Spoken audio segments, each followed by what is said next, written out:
This is KGW News at Sunrise. I'm willing to not come back to the Senate. I'm more than happy to lose my job if it means I can stop this bill from happening. Republican senators walked out of session for a 10th day on Monday. We spoke with one of 3 lawmakers now disqualified from running for re-election as a result of that. Plus, if we're not able to perform for the rest of the season, we'll lose well over $1 million in revenue. He's talking about the Oregon Symphony, which was forced to perform at the Keller Auditorium last night because its normal home at the Arlene Schnitzer Concert Hall has no way to cool down. We're going to have more on how a broken HVAC system at the Schnitz could break the bank for the Symphony coming up later this half hour. And we are live this morning at Superjoy Coffee Lab in Southwest Portland. We're here because we've been highlighting Asian American Pacific Islander owned businesses. And we are here with owner Christopher O as he scoops these beans from China. Exactly what sets these beans apart coming up. It is a Tuesday morning here on the Sunrise Show. So Christine, not in her normal spot right here. She's just down the street. Superjoy, I go there a lot because it is so conveniently located to the KGW studios. And there's rumors that maybe she'll bring back some of that coffee for us before the show is through. Well, she took my order. I assume she did that for a reason. I'm going to be disappointed. Let's get you outside right now. I tell you what, we'll get more into the storms that hit Clark County coming up later in the show and up into Cowlitz County. Right now, what's left of what was a tremendous lightning outbreak across the Cascades, central eastern Oregon, up into southwest Washington. This is what's left. And you can see a circulation. So a low has migrated back off to the east. And because of that, I don't see a storm chance today here on the west side of the Cascades. We should stay dry. It's a pretty morning, partly cloudy skies. Look at that, early morning sunrise colors, only about, about 40 minutes, 38 minutes away from sunup. At this point, there's Mount St. Helens. We're at 60 degrees. So moving forward, it turns into a partly to mostly sunny day, 77 at noon. Now, I have not been very good at holding the temperature down lately. I admit that. Today we're going to try to hold it down below 90 and only hit 87. We'll see if we can do it. Back to you. All right, Rod, thank you. Real quick, a traffic alert just into the newsroom this morning. Southeast Water Avenue is closed from Yamhill to Morrison because of a deadly motorcycle crash. Portland police tell us they responded to the crash at Water and Belmont around 1:40, and they found a man dead there at the scene. This is just east of the Morrison Bridge. Southeast Water Avenue will be closed for several hours as the major crash team investigates. Oregon's special election is today, so that means ballots must either be postmarked with today's date or dropped into a ballot box by 8 o'clock tonight. Both the main elections office on Southeast Morrison and the Voting Express Center, or the Voting Center Express, I should say, in Gresham, will be open today from 7 o'clock this morning until 8 o'clock tonight. There are several library closures in Multnomah County, so be sure to check before you go there to drop off your ballot.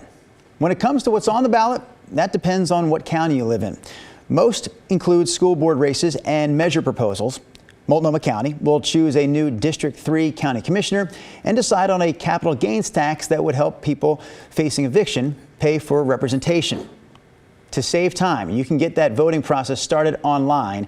Go to multnomahvotes.gov or call that number we're putting on the screen, 503-988-VOTE. The Washington legislature is heading into special session today in order to pass a permanent drug possession law.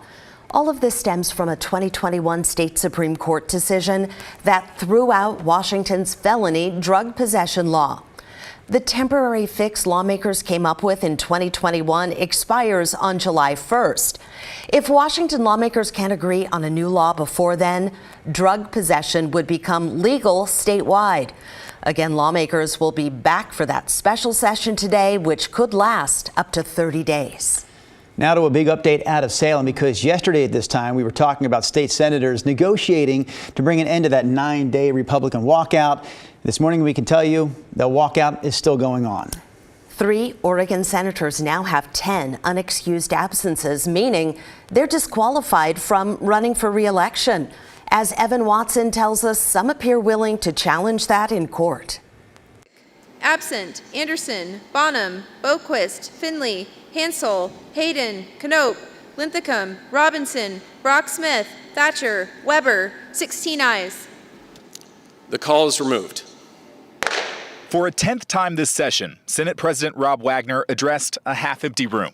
It is now apparent that we again lack a quorum today.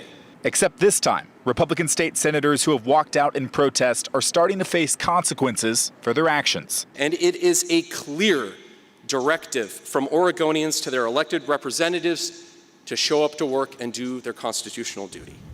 Oregon voters passed Measure 113 in November, a constitutional amendment that disqualifies lawmakers from running for another term in the future if they reach 10 unexcused absences. It was designed to discourage walkouts like this one.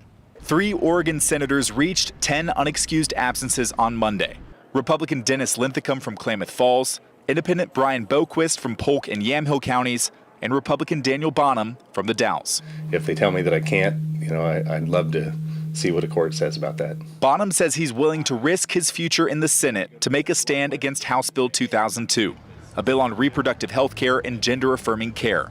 Specifically, Bonham believes parents should be notified if someone 14 or younger decides to get an abortion. I'm willing to not come back to the Senate. I'm more than happy to lose my job if it means I can stop this bill from happening. Wagner said lawmaker walkouts can't be accepted. There is still time for senators to come back and do their job. 41 days before the end of the 2023 legislative session. While some Republicans have said the walkouts are tied to an Oregon law focused on the readability of bills, Democrats have echoed Bonham, saying that the walkouts have been planned to stop the passage of new laws on abortion, gender-affirming care, and gun safety. Republicans don't have the numbers to vote these bills down. Meanwhile, the work is mounting. And we have a stack of bipartisan bills lined up for second readings and third readings for votes on this floor. If the walkouts continue this week, 7 other senators could be in danger of meeting that 10 unexcused absence mark. Bonham tells me he expects up to 11 senators could reach that threshold, setting up a big test for ballot measure 113 to see if in practice it would actually disqualify that many senators from re-election. Evan Watson reporting for KGW News.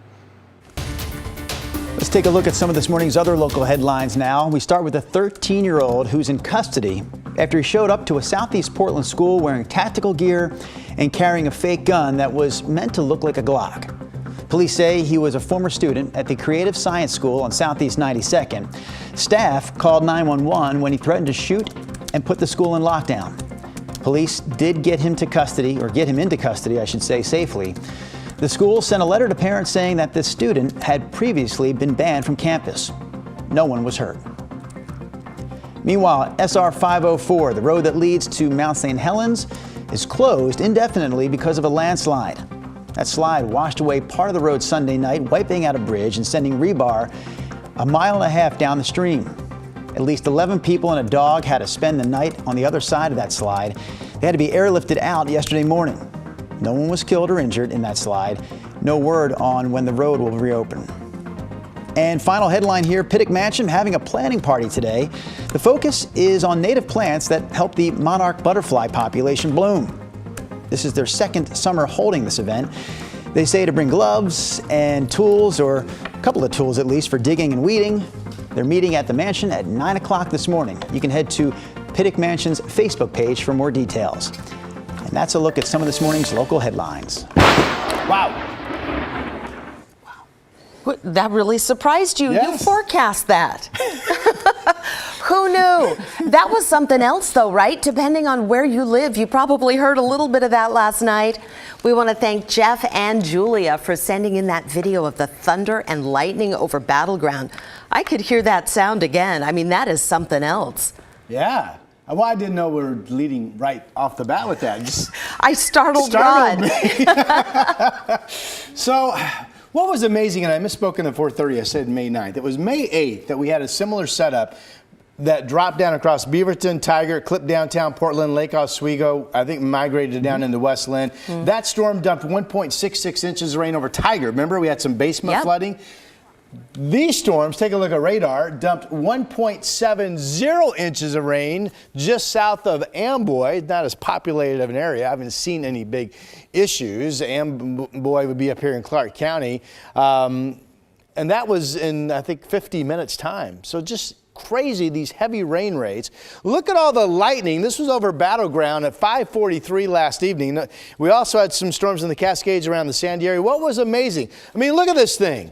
When this got down to the Columbia River, it magically just poof. It was gone. It totally disappeared.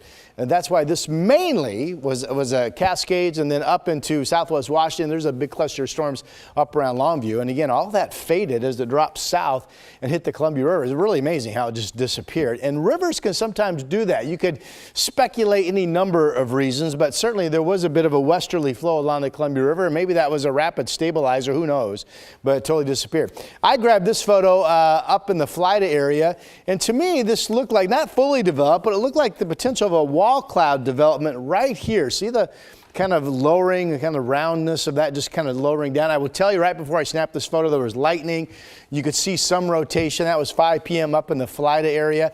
We're going to have more lightning shows. I got a great video to show you too coming up here in just in the next half hour of some of those storms. But right now, all that's gone. We are partly cloudy. We are at 60 degrees, and it will be a dry day here on the west side of the Cascades. 53 in Salem. Generally, our temperatures are a little bit cooler than they have been in the last few starts. Now, there is a storm chance today over the Cascades and areas off to the east, but let's say we had 10 storms yesterday. We had a lot more. But today we'd only have about 3 total. So we're not talking the amount of stormy activity in the Cascades or off to the east, but there will be scattered showers there. That's showing up at 5:30 this afternoon.